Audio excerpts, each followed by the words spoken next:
सर्वांचं स्वागत आहे आजच्या या दुसऱ्या दिवशीच्या क्लासमध्ये। आज आपण डिसेंबर 2018 9 डिसेंबर 2018 रोजी झालेला मराठी विषयाचा पेपर 1 आणि पेपर 1 मध्ये भाषा 2 या विषयाचे प्रश्न क्रमांक 121 ते 150 म्हणजे एकूण 30 प्रश्न इथं अभ्यासणार आहोत। तर तत्पूर्वी आपण चॅनलवर नवीन असाल तर चॅनल सबस्क्राइब करा, व्हिडिओला लाईक करा, प्लेलिस्ट मध्ये जुना कालचा एक व्हिडिओ बघून घ्या। 40 दिवस आपण 40 व्हिडिओज घेणार आहोत आणि ते 1200 प्रश्न तुमचे आपण इथं कव्हर करणार आहोत। किती? 1200 प्रश्न जे आतापर्यंत झालेले 10 मागील 10 सीटीटी मध्ये। वेळ वाया न घालवता लगेच आपण सुरू करूया। कमेंट मध्ये सगळ्यांनी उत्तर द्यायचा प्रयत्न करायचा आहे स्क्रीन पॉज करून, जेणेकरून तुम्हाला पण कळेल की तुमचा स्कोर किती होत आहे आणि शेवटी सांगायचं सुद्धा आहे की तुम्ही 30 पैकी किती गुण घेतलेले आहेत।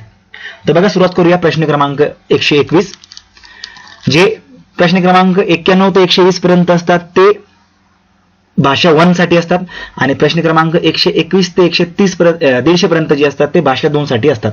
मग तुम्ही भाषा 1 म्हणून मराठी घेतली असेल किंवा भाषा 2 म्हणून मराठी घेतली असेल, तुम्हाला दोघाही भाषेचा अभ्यास करणं आवश्यक आहे। मग तो पहिले 30 प्रश्न असो की दुसरे 30 प्रश्न असो। तर बघा वाचूया आपण। प्राथमिक शाळेतील आता 121 ते 135 हे 15 प्रश्न काय असणार आहे? पॅडागॉजीचे असणार आहे। प्राथमिक शाळेतील विद्यार्थ्यांची उच्चारण क्षमता आणि श्रवण क्षमता वाढविण्यासाठी पुढीलपैकी कोणती उपाययोजना उपयुक्त ठरेल? इथं आपल्याला विचारलंय प्राथमिक शाळेतील म्हणजे 1 ते 5। तर आपल्याला पर्याय दिलेले बघा, गोष्ट सांगणे व मजकूर सांगून लिहायला लावणे, कविता म्हणणे आणि भाषा प्रयोगशाळेचा वापर करायला लावणे, अभिनय करण्यास आणि बातम्यांचे वाचन करण्यास सांगणे की अभिनय आणि संभाषण करण्यास लावणे। स्क्रीन पॉज करा आणि 4 पर्यायापैकी आपल्याला जो उत्तर बरोबर वाटत असेल ते उत्तर देण्याचा प्रयत्न करा। ठीक आहे, चला उत्तर मी सांगतो। तर पर्याय क्रमांक 4 हे उत्तर असणार आहे आपलं की अभिनय आणि संभाषण करण्यास लावणे। बघा इथं गोष्ट तर तो काय आहे, त्याने आईवडिलांनी त्याला एखादी गोष्ट सांगितली असेल तर तो सांगू शकतो, मजकूर पण सांगून तो लिहू शकतो, पण अभिनय करून ठीक आहे आणि संभाषण करून काय होईल की त्याला जी उच्चारण क्षमता आहे आणि श्रवण क्षमता म्हणजे जेव्हा तो संभाषण करेल तर संभाषण केल्यावर त्याची श्रवण क्षमता चांगली होईल की समोरचा व्यक्ती काय बोलतोय, आणि अभिनय केल्यावर त्याला डायलॉग स्पीच म्हणजे त्याला काय बोलायचंय, कोणते डायलॉग बोलायचे, त्याचे काय काय बोलताना त्याला कोणत्या प्रवाहात बोलायचे, मग त्याने त्याचा काय फायदा होईल की त्याने त्याची उच्चारण क्षमता चांगली होईल। म्हणजे अभिनयमुळे उच्चारण क्षमता व्यवस्थित होईल आणि संभाषणामुळे उच्चारण क्षमताही बरोबर होईल आणि श्रवण क्षमताही विकसित होईल। त्याच्यामुळे पर्याय क्रमांक 4 हे आपलं उत्तर इथं बरोबर असणार आहे। पुढचा प्रश्न प्रश्न क्रमांक 122 भाषा शिक्षणात उपचारात्मक शिक्षणाचे उद्दिष्ट काय असते? भाषा शिक्षण आपण जेव्हा विद्यार्थ्यांना भाषेचं शिक्षण देतो तर उपचारात्मक शिक्षण म्हणजे उपचारात्मक शिक्षण तुम्हाला इथं मी क्लिअर करतो। उपचार आपण कधी घेतो की जेव्हा आपण आजारी असतो, आपल्यामध्ये कशाची तरी कमतरता झालेली असते, विटामिन वगैरे, तर XYZ एक एक्झाम्पल एक उदाहरण असतो तुम्हाला मी सांगत आहे। मग उपचारात्मक शिक्षण किंवा केलं जातं ते आपण बघूया।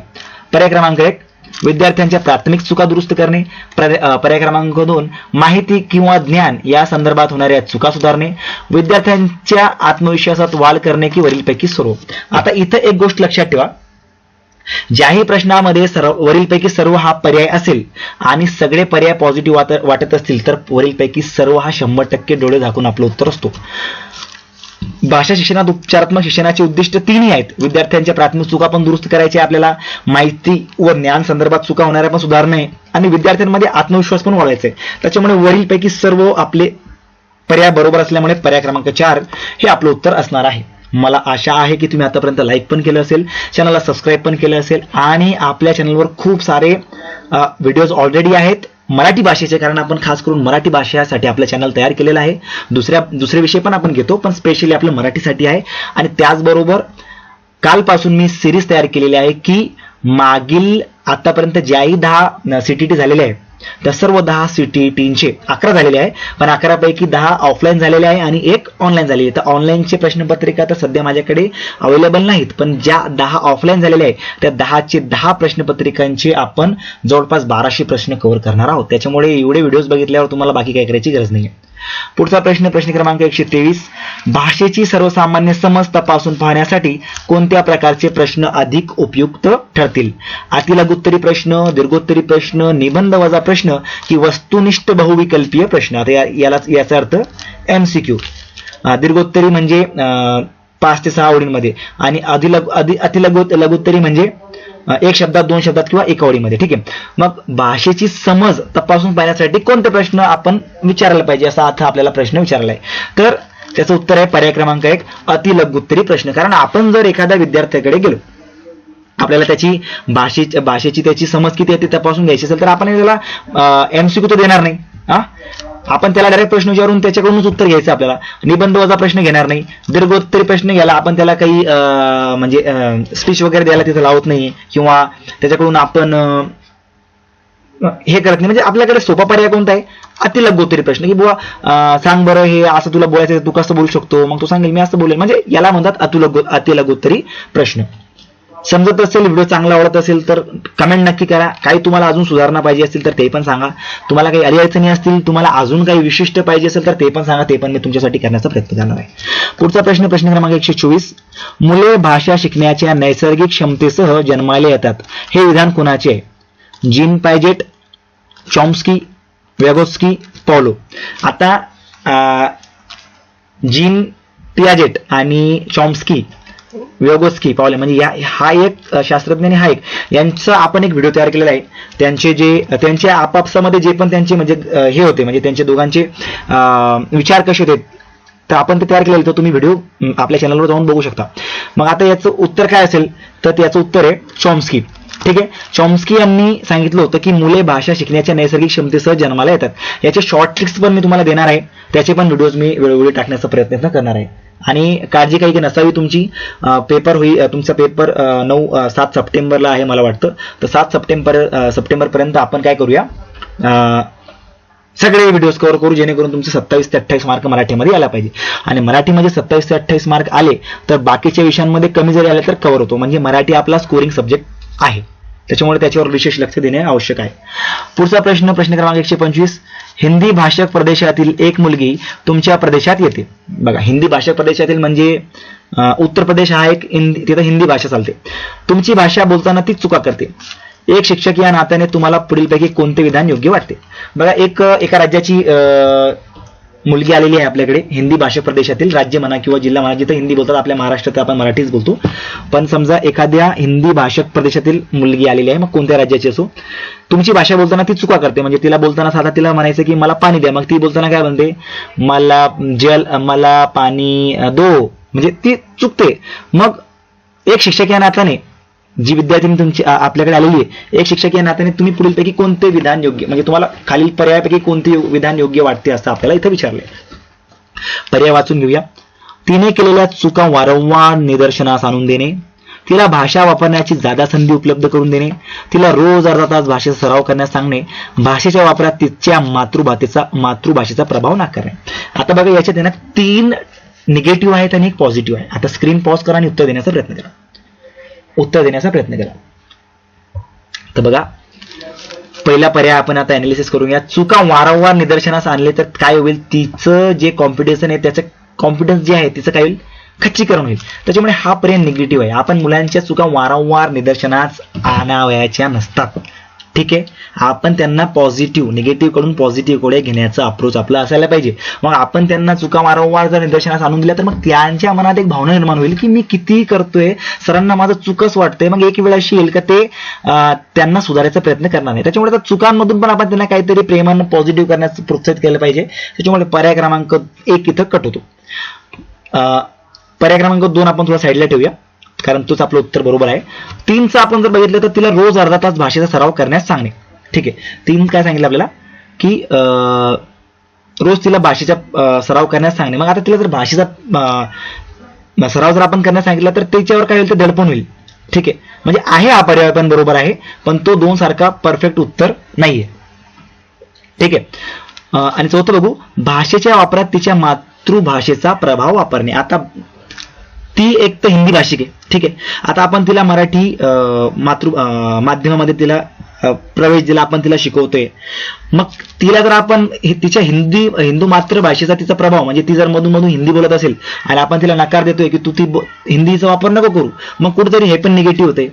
म्हणजे पर्याय क्रमांक 4 पण चुकतो. मग आपलं काय काम आहे की तिला भाषा वापरण्याची जादा संधी उपलब्ध करून देणे. म्हणजे तिला ऐशे आपण संधी द्यायला पाहिजे की जिथं मराठी भाषा तिला जास्त बोलता आली पाहिजे, मराठी भाषेशी त्याचा संबंध जास्त आला पाहिजे. त्याच्यामुळे पर्याय क्रमांक 2 हा जास्त व्यवस्थित आणि बरोबर आहे. पुढचा प्रश्न क्रमांक 126. पुढीलपैकी कोणती बाब साध्य करण्यासाठी भाषा शिकणे हे गरजेचे नाही? प्रश्न नीट बघा.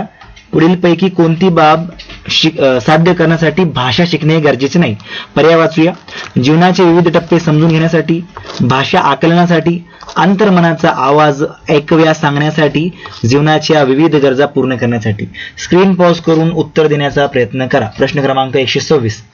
तर आपलं उत्तर आहे कोणती बाब साध्य करण्यासाठी भाषा शिकणे गरजेचे नाही?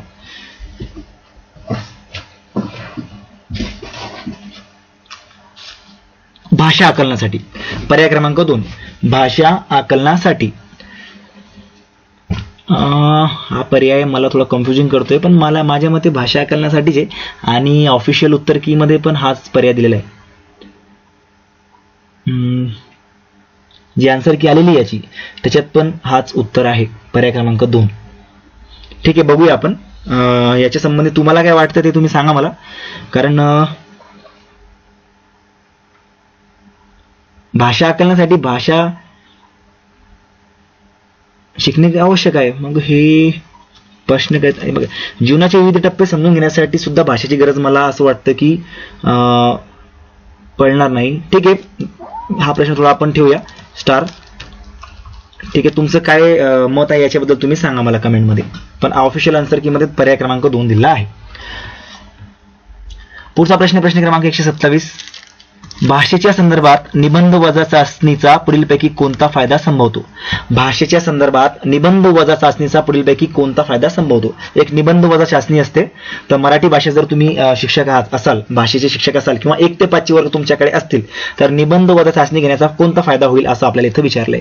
पर्याय क्रमांक 1 मुलाला त्याचे स्वतःचे विचार योग्यरित्या लिहिता येत आहे की नाही हे तपासता येणे, विद्यार्थ्यांना परीक्षेसाठी मोजके प्रश्न तयार करण्यास मदत होणे, विद्यार्थ्यांना मोजकेच प्रश्न सोडवावे लागतात त्यामुळे शिक्षणाचा वेळ वाचतो आणि असे केल्याने संपूर्ण अभ्यासक्रमाला व्यापून घेता येते.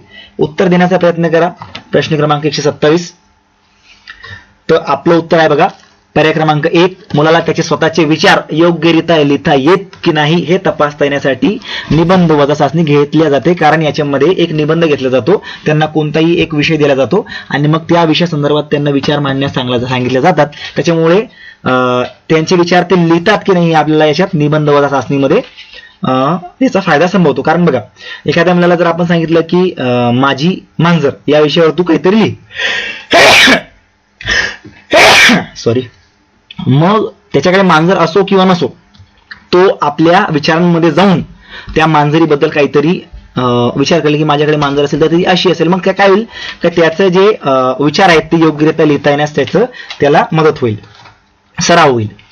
पुढचा प्रश्न क्रमांक 128. विशिष्ट क्षमता असलेल्या मुलांना लेखन कौशल्याच्या सरावासाठी पुढीलपैकी कोणती गोष्ट आवश्यक असते? आता विशिष्ट क्षमता म्हणजे काही मुलांना ज्याला गिफ्टेड चाइल्ड म्हणतो आपण इंग्रजीमध्ये, त्यांना गिफ्टेड चाइल्ड म्हणतो. काही मुलं अशी असतात की त्यांच्यामध्ये नैसर्गिकरित्या देवाकडून त्यांना काहीतरी थोड्या विशिष्ट क्षमता प्राप्त असतात. मग त्यांच्याकडून लेखन कौशल्याच्या सरावासाठी आपण कोणती गोष्ट करून घेणे आवश्यक आहे? विचारांची अस्सलता, प्रतिकात्मक भाषेचा वापर, योग्य शब्दावलीचा वापर की सुंदर हस्ताक्षरे. तर आपलं उत्तर येतं पर्याय क्रमांक 3 योग्य शब्दावलीचा वापर, हे याची त्यांना आवश्यकता असते. पुढचा प्रश्न क्रमांक 129. भाषेच्या सतत आणि व्यापक मूल्यांकनासाठी पुढीलपैकी कोणत्या गोष्टीवर भर दिला गेला पाहिजे? भाषेच्या सतत आणि व्यापक मूल्यांकनासाठी पुढीलपैकी कोणत्या गोष्टीवर भर दिला गेला पाहिजे? स्क्रीन पॉज करून उत्तर देण्याचा प्रयत्न करा. योग्य शब्द संग्रह, प्रकल्प कार्य, योग्य उच्चारण की वेगवेगळ्या संदर्भात भाषेला वापरण्याची संधी.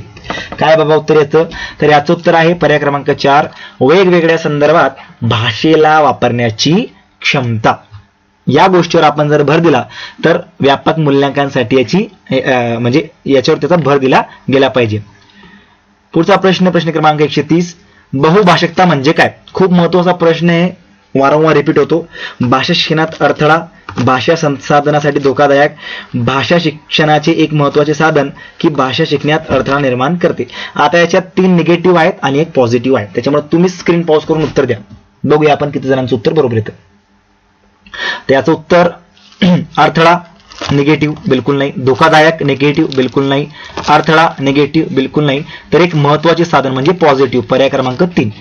सीटीईटी मध्ये असे खूप प्रश्न असतात की पॉझिटिव्ह निगेटिव्ह या दोन कन्सेप्ट मधूनच ते आपल्याला उत्तर काढता येतात. म्हणजे कसं असतं की एक तर 4 पैकी 3 पॉझिटिव्ह असतील, 1 निगेटिव्ह असतील, मग आपलं कोणतं उत्तर असेल निगेटिव्ह, किंवा 3 निगेटिव्ह असतील, 1 पॉझिटिव्ह असेल, मग आपलं उत्तर कोणतं असेल पॉझिटिव्ह. मग अशा प्रकारचे अप्रोच पण आपण ठेवायला पाहिजे आणि ते अप्रोच ठेवण्यासाठी आपलं सराव होणं खूप अति गरजेचं आहे. आणि मराठी भाषेला कधीच तुम्ही असं म्हणू नका की माझी मातृभाषा आहे त्याच्यामुळे मला याचा अभ्यास करायची गरज नाहीये. नाही, अभ्यास करा.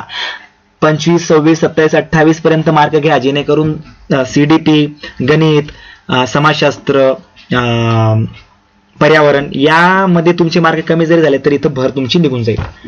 भाषेचे प्राथमिक रूप म्हणजे संकेत भाषा, व्याकरण, लिखित भाषा, मौखिक भाषा. स्क्रीन पॉज करून उत्तर देण्याचा प्रयत्न करा. प्रश्न क्रमांक 131. तर भाषेचे प्राथमिक रूप म्हणजे संकेत भाषा, पर्याय क्रमांक 1. पुढचा प्रश्न क्रमांक 132. प्राथमिक पातळीवरच्या शिक्षणात कविता आणि कथा यांच्यातील कोणती बाब तुम्हाला महत्वाची वाटते? प्राथमिक पातळीवरच्या शिक्षणात कविता आणि कथा म्हणजे दोन्ही गोष्टी असतात त्यांना, मग याच्यापैकी कोणती महत्वाची बाब आहे? म्हणजे कथा शिकवली तर चांगलं असेल मुलांसाठी की कविता? मग आपण बघूया पर्याय काय. ती मूल्य शिक्षण देणारी असली पाहिजे. कविता किंवा कथा ही शब्दसंग्रहाच्या दृष्टीने समृद्ध असली पाहिजे. महत्वाची नावे आणि उदाहरणे पुन्हा पुन्हा आली पाहिजेत, की कथा कविता या महत्वाच्या लेखकांच्या असल्या पाहिजे? काय वाटतं तुम्हाला?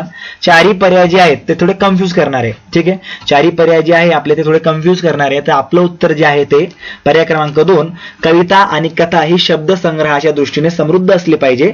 बघा, मूल्य शिक्षण तर देतच असतात. महत्वाची नावे आणि उदाहरणे पुन्हा पुन्हा याची काही गरज नाहीये, आणि महत्वाच्या लेखकांच्या जरी नसल्या तरी त्याच्यातून काही आपल्याला बोध जरी मिळाला तरी ते आपल्या मुलांसाठी फायद्याचे. त्याच्यामुळे शब्दसंग्रह चांगला असला पाहिजे, त्याच्यामुळे समृद्धता येईल आणि भाषा शिक्षणात ते महत्वाचं कारण आहे. चला पुढचा प्रश्न क्रमांक 133. भाषा शिकवताना व्याकरण शिकवल्याने पुढीलपैकी कोणती गोष्ट सुधारते? भाषा शिकवताना व्याकरण जर शिकवले आपण मुलांना तर कोणती गोष्टामध्ये त्यांच्या सुधारणा होते नेमकं आपल्याला इथं विचारलंय. अचूकता, भाषेतील ओघ, संख्या गणन की साक्षरता? स्क्रीन पॉज करून उत्तर देण्याचा आपण प्रयत्न करायचा आहे. बघूया किती जणांचं उत्तर बरोबर येतंय, कमेंट करा. तर आपलं उत्तर आहे अचूकता. ठीक आहे, भाषा शिकवताना जर आपण व्याकरण सुद्धा शिकवत गेलो तर मुलांमध्ये अचूकता निर्माण होते. अचूकता म्हणजे ते जास्त चुका करत नाही. पुढचा प्रश्न क्रमांक 134. लेखन परंपरेत पुढीलपैकी कोणती बाब समाविष्ट असते? लेखन परंपरेत पुढीलपैकी कोणती बाब समाविष्ट असते? कथा विचार, कल्पकता, योग्य विरामचिन्हाचा वापर, उत्तम शब्दसंग्रह? स्क्रीन पॉज करून उत्तर देण्याचा प्रयत्न करायचा आहे आपण प्रश्न क्रमांक 134. तर आपलं उत्तर आहे योग्य विरामचिन्हांचा वापर. जर आपण योग्य विरामचिन्ह वापरले नाही तर आपलं लेखन चुकीचं होऊ शकतं. जसं की मला जर फुल स्टॉप द्यायचा आहे आणि मी कॉमा दिला, किंवा मला कॉमा द्यायचा आहे मी फुल स्टॉप दिला, तर काय होईल? आपल्या गोष्टीचा अर्थ हा बदलू शकतो. याच्या संबंधित तुम्हाला खूप साऱ्या माहिती असेल की या छोट्या मोठ्या गोष्टींमुळे खूप सारा गोष्टीचा उलट अर्थ होऊन जातो. ठीक आहे, त्याच्यामुळे योग्य विरामचिन्हाचा वापर हे अति महत्वाचं आहे. पॅडागॉजीचा हा 15वा प्रश्न. भाषेचे मूल्यमापन करताना पुढीलपैकी कोणते उद्दिष्ट असावे? विद्यार्थ्यांच्या चुका शोधणे, पुढल्या इयत्तेत जाण्यासाठी विद्यार्थ्यांच्या कामगिरीचे मूल्यमापन करणे, विद्यार्थ्यांची कामगिरी तपासणे, की शिक्षणातील न्यूनता शोधणे व त्यावर उपाययोजना करणे? कशाचं उत्तर पाहिजे आपल्याला? की भाषेचे मूल्यमापन करताना पुढीलपैकी कोणते उद्दिष्ट आपले असायला पाहिजे? तर स्क्रीन पॉज करून उत्तर द्या. तर याचं उत्तर आहे बघा पर्याय क्रमांक 4, शिक्षणातील न्यूनता शोधणे व त्यावर उपाययोजना करणे हे मूल्यमापन हे आपलं उद्दिष्ट असायला पाहिजे किंवा जेव्हा आपण भाषेचं मूल्यमापन करतो. ठीक आहे, पुढचा प्रश्न आपला आता उतारा सुरू होतो. इथं 15 प्रश्न असतील याचे पण याच्यात कसं असेल की 136 ते 143 म्हणजे 8 प्रश्न उतार्यावर असतील. जसं आपण पेपर भाषा 1 मध्ये बघतो की 9 प्रश्न असतात उतार्याला, इथं तसं नसतं. इथं दोन्ही उतारे असतील आणि एका उतार्याला 8 प्रश्न आणि एकाला 7 प्रश्न अशी विभागणी असेल. जर तुम्ही भाषा 2 म्हणून जर मराठी घेतला असेल तर, आणि भाषा 1 म्हणून घेतला असेल तर 9 प्रश्न उतारे आणि 6 प्रश्न कविता. ठीक आहे, वाचूया आपण, वाचून घेऊया की तुम्हाला मी स्क्रीन दाखवून देतो, तुम्ही स्क्रीन पॉज करून वाचून घ्या. तरी मी एकदा वाचून घेतो, कारण कधी पण उतारा सोडवताना वाचून घेणे अति आवश्यक आहे, एक नजर फिरून घेणे अति आवश्यक आहे. जसं आपण कालच्या प्रश्नपत्रिकेमध्ये कालच्या व्हिडिओमध्ये बघितलं, जलद वाचन केव्हा करतो आपण, जेव्हा महत्वाची विशेष माहिती आपल्याला घ्यायची असते. तसं आपण एक जलद वाचन इथं करून घ्यायला पाहिजे, याचा फायदा खूप होतो. निसर्ग हा लोकसंस्कृतीमधील एक महत्वाचा घटक असतो. लोकसंस्कृतीतला माणूस निसर्गाशी जुळवून घेत आपले आयुष्य जगत असतो. निसर्गाचा सहवास, निसर्गाचे अनुकरण व निसर्गाची जगण्याची मदत घेतल्याशिवाय या माणसांना गत्यंतर नसते. निसर्ग हा लोक माणसाचा रक्षक असतो, तो शिक्षक असतो, मार्गदर्शक असतो, प्रसंगी संहारकही असतो. निसर्गाच्या लहरीशी स्वतःला जुळवून घेतच या लोकसंस्कृतीच्या माणसाला जगावे लागते. त्यामुळे लोकसंस्कृतीतल्या व्यक्तीला निसर्गाचे सूक्ष्म निरीक्षण असते. कोणत्या ठिकाणी विहीर खणल्यावर पाणी लागेल, कोणत्या वनस्पतीला पाला व रस कोणत्या आजारासाठी वापरायचा, कोणत्या झाडाचे फळ कडू आहे, याचे ज्ञान लोकसंस्कृतीतल्या माणसांना अधिक असते. सारे आयुष्य जंगलात गेलेल्या आदिवासीला पावलांच्या ठशांवरून तो कोणाचा ठसा आहे, तो केव्हाचा आहे, त्या प्राण्याचे वय काय असावे इत्यादी गोष्टींचे अचूक ज्ञान असते. हे सारे निसर्गाच्या सहवासातून व निरीक्षणातून प्राप्त झालेले असते आणि त्यातूनच लोकसंस्कृतीची जडणघडण होत असते. लोकसंस्कृतीचे सारे पूजा विधी निसर्गातल्या माती, दगड, पान, फूल, साल यांनी परिपूरित झालेले असतात. सामूहिक जीवनशैली हा या संस्कृतीचा आणखी एक विशेष म्हणता येईल. शिकार करण्यापासून तो शेती करण्यापर्यंत, संरक्षणापासून तो सण सोहळ्यांपर्यंत सर्व बाबतीत लोकसंस्कृतीला सामूहिकतेचा आधार घ्यावा लागतो. या उलट नागर संस्कृतीतल्या समाज जीवनात सहजीवनाला फारसा वाव नसतो, असला तरी त्याचे प्रमाण कमी असते. शेतीची विविध कामे करताना, पिकांची राखण करताना, निसर्ग कोपाला सामोरे जाताना, एखादी विहीर खणताना, यात्रा जत्रा सण सोहळे विवाह विधी साजरे करताना एकापेक्षा अधिक माणसांची गरज असते. म्हणूनच येथे सामूहिक जीवनाला आपोआपच महत्व प्राप्त झालेले असते. परस्परांच्या सहकार्याशिवाय कृषी जीवनात कुणाचे पान हलत नाही. माणूस हा जात्याच समूहप्रिय प्राणी असल्याने अभिजनांच्या संस्कृतीमध्येही सामूहिक जीवनाला तसे स्थान असते, यात शंका नाही. लोकसंस्कृतीच्या जडणघडणीमध्ये एक आणखी घटक आहे ज्याचा उल्लेख करावा लागतो, तो म्हणजे कृतज्ञतेच्या भावनेतून निर्माण होणारे विधी. भूमी आपल्या उपजीविकेसाठी धनधान्य देते, फुले फळे देते. घर बांधताना भूमीची मदत घ्यावी लागते. घरासाठी लागणारे दगड माती दुसरीकडून कुठून मिळणार, म्हणून भूमीचे उपकार फेडणारे विधी या संस्कृतीत अधिक प्रमाणात असतात. भूमीतून भरपूर पिके यावे, आलेले पीक नीटपणे आपल्या पदरात पडावे यासाठी देवदेवांची तुष्टी करणारे विधीही या लोकसंस्कृतीत अधिक प्रमाणात आढळतात. वृक्षपूजा, पशुपूजा ही तर आदिम संस्कृतीपासून चालत आलेली प्रथा आहे. त्यामागे कृतज्ञता हाच भाव आहे. आता उतारा थोडा मोठा आहे, पण असा उतारा वाचण्याची आणि उत्तर देण्याची आपल्याला सवय करून घ्यावी लागेल, कारण याच्यात खूप मार्क असतात. ठीक आहे, चुकायला नको. घेऊया प्रश्न क्रमांक 136. संस्कृतीच्या कोणत्या प्रमुख वैशिष्ट्याची चर्चा या लेखकाने केली आहे? आता स्क्रीन पॉज करा, उत्तर द्यायचंय. पर्याय वाचून दाखवतो. कृषी जीवन, सामूहिक जीवनशैली, अभिजन संस्कृती, पूजाविधी. तर आपलं उत्तर आहे की पर्याय क्रमांक 2 सामूहिक जीवनशैली. या लेखकाने संस्कृतीच्या सामूहिक जीवनशैली या प्रमुख वैशिष्ट्याची इथं आपल्यासोबत चर्चा इथं केलेली आहे. पुढचा प्रश्न. उपकाराच्या जाणीवेतून लोकसंस्कृतीत कोणते विधी केले जातात? निसर्गाच्या विविध घटकांची पूजा केली जाते, निसर्गाचे अनुकरण केले जाते, विहीर खणली जाते की धनधान्य अर्जित केलं जातं? स्क्रीन पॉज करून उत्तर द्यायचं आहे आपण. प्रश्न क्रमांक 137. तर आपलं उत्तर आहे निसर्गाच्या विविध घटकांची पूजा. पुढचा प्रश्न क्रमांक 138. लेखकाच्या मते शहरी जीवनशैलीत कोणत्या गोष्टीला मोकळीक नसते? समूह जीवन, आधुनिक जीवनशैली, मनोरंजनाची साधने, सहजीवनाची अपरिहार्यता. प्रश्न क्रमांक 138चं आपलं उत्तर आहे समूह जीवन. शहरी जीवनामध्ये समूह जीवन नष्ट होत चाललेलं आहे. सगळ्यांना आपापलं बघत असतात. लोकसंस्कृतीतल्या माणसांना कोणत्या गोष्टीचे ज्ञान नसते? जमिनीत पाण्याची उपलब्धता, वनस्पतीचे गुणधर्म, प्राण्यांचे वय जाणणे की अभिजन संस्कृती? प्रश्न क्रमांक 139चं आपलं उत्तर आहे अभिजन संस्कृती. प्रश्न क्रमांक 140. प्रमाण लेखनाच्या दृष्टीने अचूक शब्द कोणता? आशीर्वाद, आर्शीवाद, आशीर्वाद. आता बघा, आर्शीवाद हा इथं कट होतो, आशीर्वाद हा पण इथं कट होतो, कारण मूळ शब्द काय आहे? आशीर्वाद. तर स्क्रीन पॉज करून उत्तर द्या. तर अचूक शब्द आपला आशीर्वाद आहे, दुसरी वेलांटी. ठीक आहे, शला दुसरी वेलांटी. खूप जण चूक करतात, हा पर्याय देऊन टाकतात. त्याच्यामुळे पर्याय क्रमांक 4 हा आपलं उत्तर बरोबर आहे. ठीक आहे, पुढे जाऊया.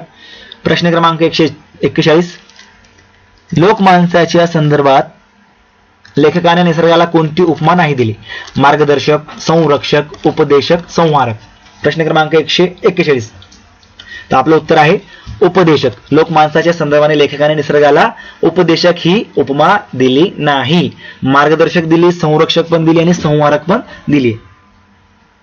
पुढचा प्रश्न क्रमांक 142. लेखकाच्या मते लोकजीवनातील पूजा विधीत कोणती वस्तू असते? मिठाई, धूप, दीप, पानं, फुलं, होम हवन. 142 उत्तर देण्याचा प्रयत्न करा. तर आपलं उत्तर आहे पर्याय क्रमांक 3, पानं, फुलं. सांगायचं आपण शेवटी, व्हिडिओच्या शेवटी सांगायचं आहे की माझे 30 पैकी एवढे प्रश्न बरोबर आले सर. पुढचा प्रश्न क्रमांक 143. गत्यंतर नसणे म्हणजे नेमके काय असते? विकल्प नसणे, पर्याय उपलब्ध नसणे, गती नसणे, वेगळी वाट सापडणे. प्रश्न क्रमांक 143 उत्तर द्या. तर विकल्प नाही. जसं आपण म्हणतो ना की मला आता काही केल्याशिवाय गत्यंतर नाही, म्हणजे माझ्याकडे ऑप्शन नाहीये, मला काहीतरी करावं लागेल. ठीक आहे, पर्याय क्रमांक 1. चला पुढे अजून 6 प्रश्नांसाठी एक उतारा दिलेला आहे. मी सांगितलं ना तुम्हाला 7 प्रश्नांसाठी उतारा दिला आहे आणि आता आपला 8 प्रश्नांचा उतारा झालेला आहे. तर आपण वाचूया. निसर्गात फुल, झाडे, पक्षी आणि कीटक. इथं काही चुका झालेल्या आहे बघा, या प्रश्नपत्रिकेमध्ये काही ग्रॅमॅटिकली चुका झालेल्या आहे, काही शब्द चुकीचे आलेले, त्याच्यामुळे आपण समजून घेणं गरजेचं आहे. यांचे अनोखे नाते आहे. परागीभवनासाठी पक्षी आणि कीटकांची मदत होते. त्यासाठी झाडे गोड मकरंदांची फुले आपल्या उपकारकर्त्यांना देतात.